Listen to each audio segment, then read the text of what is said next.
저는 비둘기가 싫습니다.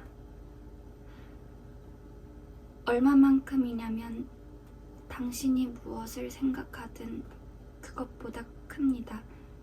사실 싫어한다기보다는 공포에 조금 더 큰 것 같아요. 네, 커다란 쥐가 날개를 달고 날아다니는 것 같습니다. 이 지구상에서 가장 혐오스러운 것 하나를 뽑으라고 한다면 그것은 단언컨대 비둘기입니다. 비둘기라는 단어를 입에 담기도 너무 힘듭니다. 따라서 지금부터는 그것이라는 표현을 쓰겠습니다.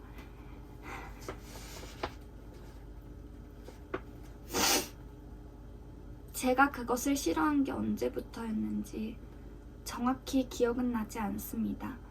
다만 아주 오래된 일이고 제 뇌가 기억을 하는 모든 순간 동안에 그것은 저에게 끔찍함이었습니다. 고등학교 때 한 번은 그것이 교실로 날아들어와서 학급 전체가 난장판이 된 적이 있습니다. 저는 마치 전쟁터에서 도망치는 병사처럼 필사적으로 교실을 뛰쳐나와 화장실에 몸을 숨긴 채 움츠리고 숨도 참고 눈을 질끈 감은 상태로 수업이 끝날 때까지 멈춰 있었습니다.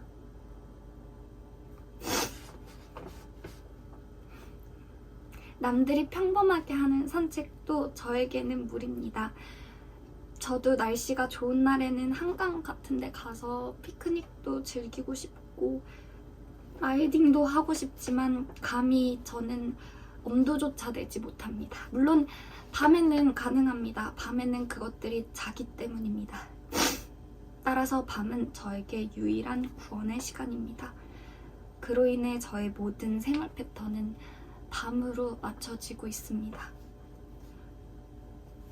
하지만 그로 인해 비타민 D가 부족합니다. 뼈와 근육이 점점 약해지는 게 느껴집니다. 만성 피로도 따라옵니다. 우울감도 동반합니다. 저도 당당하게 세상 밖으로 나가고 싶습니다.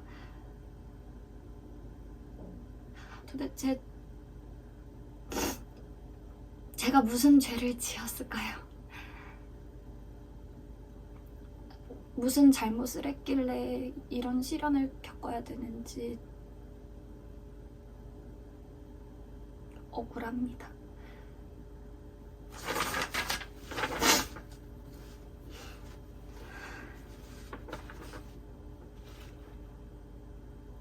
가족들은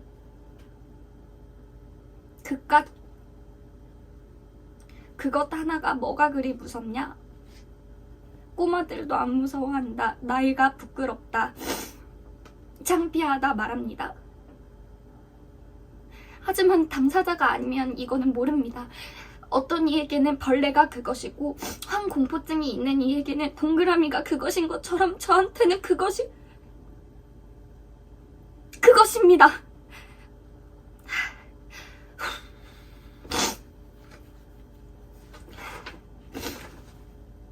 제가 세상에서 가장 싫어하는 숫자 9. 싫어하는 아이스크림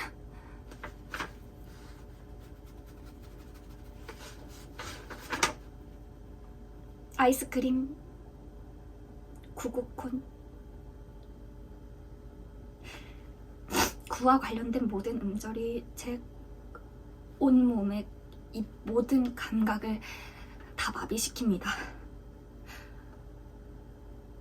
이 건물 어딘가에도 그것들이 살고 있습니다. 아침만 오면 어김없이 어디선가 구가 들리는데 그게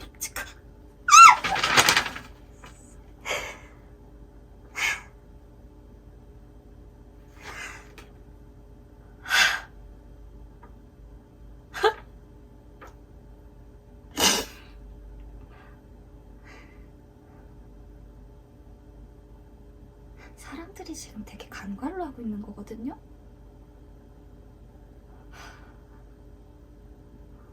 아니 이거 왜 모르지? 그것들은 문제가 너무 많아요. 물론 외관상 그 향혼할 수 없는 그 징그러운 거 그것도 너무 문제죠. 근데 그것들은 병균 덩어리 그 자체예요. 캔디디아시스, 살모넬라 한 번의 날갯짓으로 2억 마리 이상의 그런 세균들을 방출한다니까요. 아니 생성한다. 그 세균들 다 그것들을 만들어낸 거예요.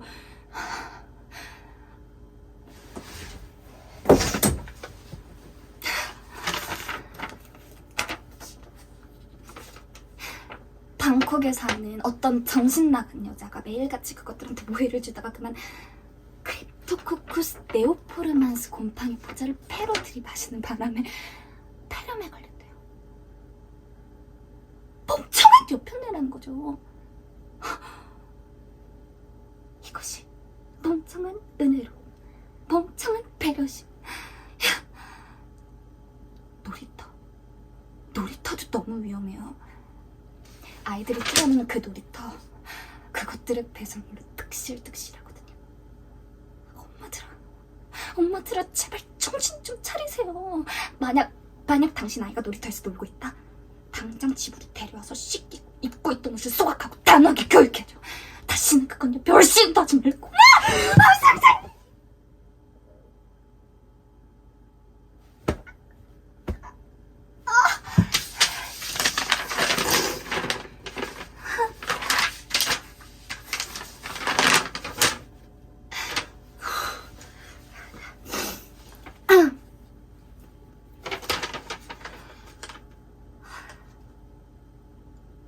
일본에서는 까마귀를 유해동물로 인정을 하고 포획하거나 사살하는 것이 합법이라고 들은 적이 있습니다. 왜 우리는 그것을 유해 그것으로 선정을 하고 포획하거나 사살하지 않는 것인가? 생각보다 정말 많은 사람들이 피해를 입고 있습니다. 생각보다 정말 많은 사람들이 지금 이 영상을 보면서 공감을 하고 있어요. 제 체감이 그래요. 옛날에 제가 그게 싫다고 하면 의아해하는 사람들이 정말 많았는데 최근 들어서는 점점 제 말에 공감을 하고 동의하는 사람들이 많아졌어요. 나아가서 나보다 더 그게 싫다고까지 한다니까.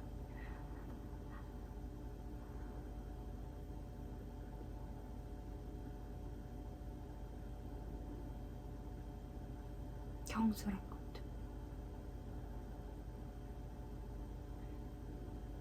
나대기 좋아하는 관심병자들.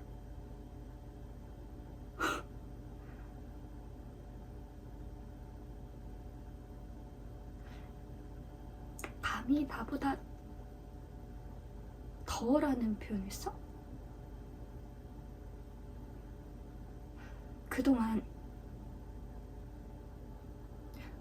내가 축적해온 이 고통이 얼만큼인지 알기나 해? 알아?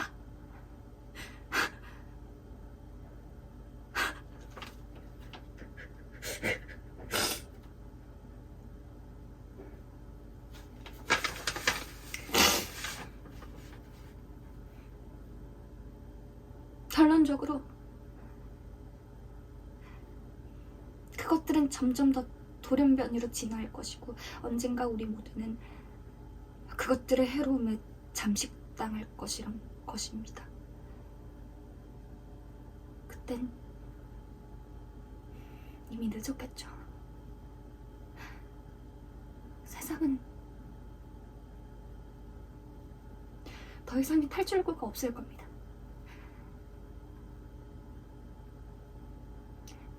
난 가만히 있지 않을 거예요. 언제까지 내 인생을 이 해도 들어오지 않는 이 방 안에서만 가만히 있을 수만은 없습니다.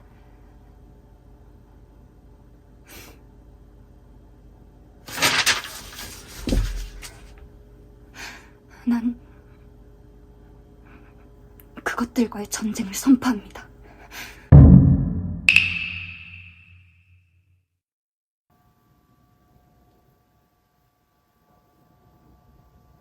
전쟁의 목적. 전쟁의 목적에는 여러 가지가 있습니다. 대개 상대가 가진 무언가를 빼앗기 위한 침략 전쟁. 그 반대로 그 침략으로부터 살아남기 위한 생존 전쟁. 전 후자에 속합니다. 그렇다면 나는 이 전쟁을 통해서 무엇을 얻어내야 되는가? 살아남기? 자유? 안보? 예컨대 이런 것들은 그저 이상에 불과한 거죠. 생각해봐요. 일본. 우리는 왜 일본에게 분노를 하고 있는가? 이미 한 세기 가까이 지났잖아요. 그들의 만행도 다 끝났는데 왜 우리는 아직도 일제강점기 시절을 증오를 하고 있는가? 단순하게 그 약탈이 끝났다고 해서 이 상처가 아무는 건 아니죠. PTSD, 외상후 스트레스, 잔혹한 학대의 기억은 여전히 남아있습니다. 이는 곧 분노로 발전을 하죠. 분노는 곧 파괴입니다. 내가 당한 만큼 돌려주지 않으면 영원한 해방은 없습니다.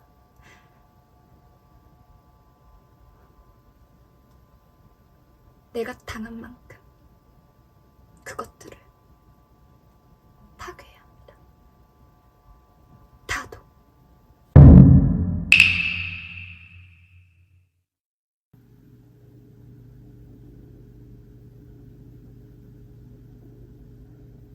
팝콘.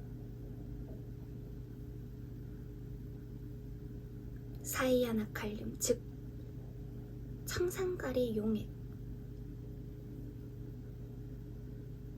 전쟁 준비. 끝. 나의 계획. 시간 새벽 3시. 그것들이 득실득실하다는 악명 높은 서울역 광장으로 간다. 괜찮아요. 왜? 그 시간 그것들은 모두 자고 있습니다. 저는 이 팝콘을 사이아나칼륨에 턱 찍은 뒤 하나, 둘, 광장 곳곳에 심어두는 거죠. 그리고는 쥐도 새도 모르게 재빠르게 일찍 귀가합니다. 다음날 아침, 아무것도 모르는 멍청한 그것들이 깨어납니다. 그리고는 오늘도 어김없이 염치 없이 공짜 밥을 찾으러 나서는 거죠. 그때 발견합니다.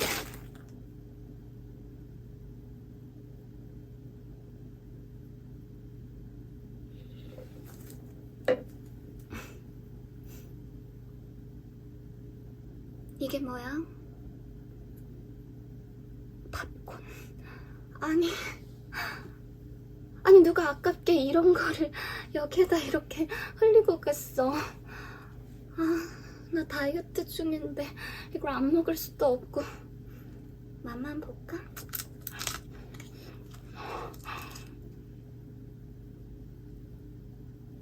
맛있다. 야, 일로 와. 이거 먹어. 응? 일로 와봐. 먹어봐. 괜찮아. 우리 이거 먹고 다 죽어보는 거야? 응? 야, 청계천 애들 불러와. 괜찮아. 내가 운순자 이거. 잠시만.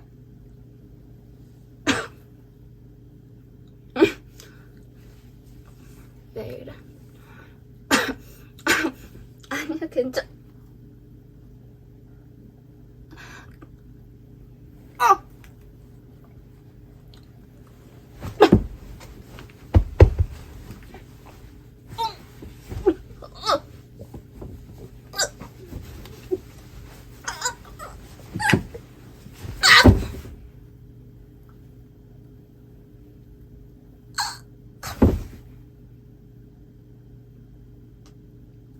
사망.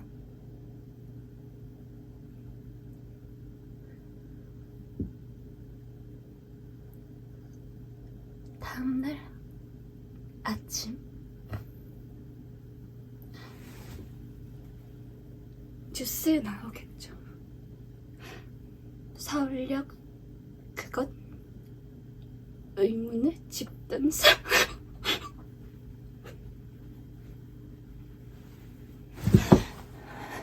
이게 끝이 아닙니다. 서울역을 시작으로 광화문, 청계천, 왕십리까지 싹 다 쓸어버릴 거예요.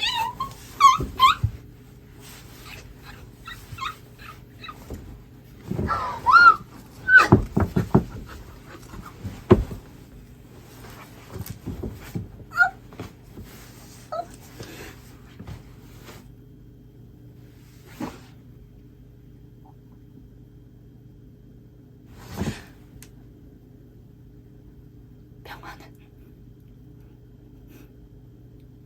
죽었다. 데스. 피스.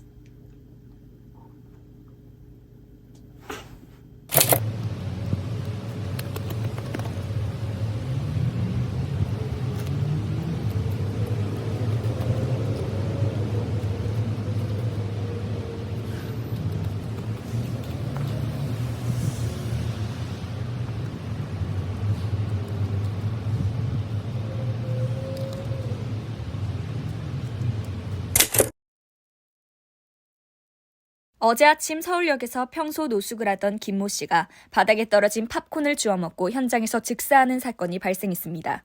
경찰은 노숙인들에 대한 혐오 범죄로 사건을 바라보고 수사를 대대적으로 확대할 방침입니다.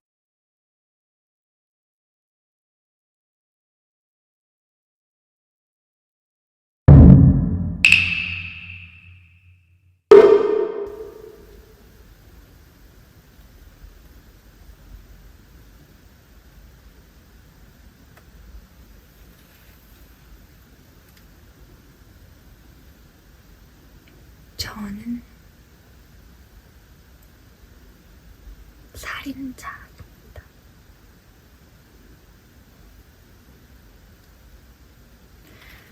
이유에 어찌 됐던 간에 제가 살인을 저질렀습니다. 경찰에서 CCTV를 확보를 했대요. 사건 당일 저는 모자를 눌렀었긴 했지만 별로 큰 의미는 없을 것 같아요. 수사망이 점점 좁혀오겠죠. 사람들이 제 말을 믿어줄까요? 이 동영상을 보면은 믿어줄까요? 이것도 계획된 범죄 중에 일부라고 생각하는 거 아닐까요?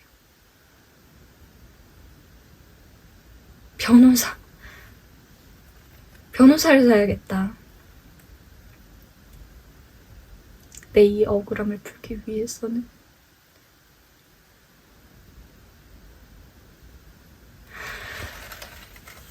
내가 돈이 있나?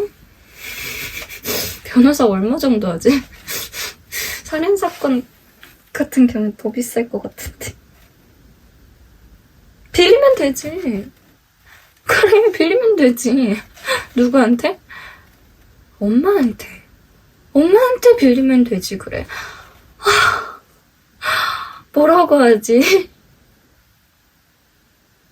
엄마, 내가 사람을 죽였어. 그래서 변호사가 필요해.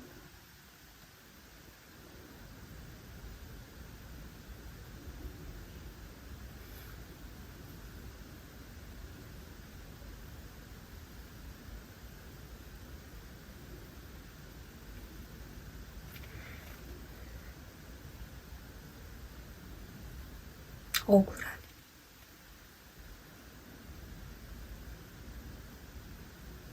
나 억울해. 진짜 너무 억울해.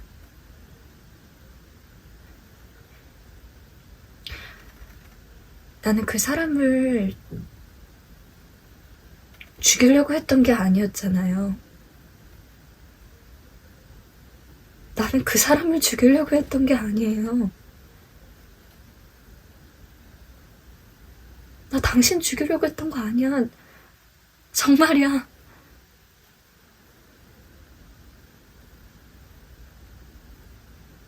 죄송합니다. 진짜로 죄송합니다. 미안해. 근데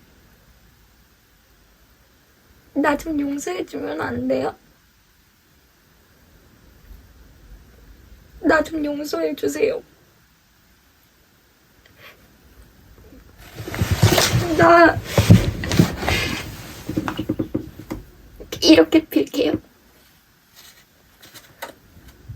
나 좀 용서해주세요. 네?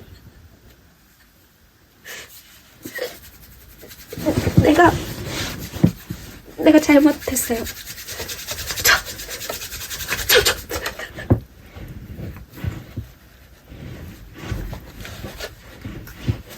용서!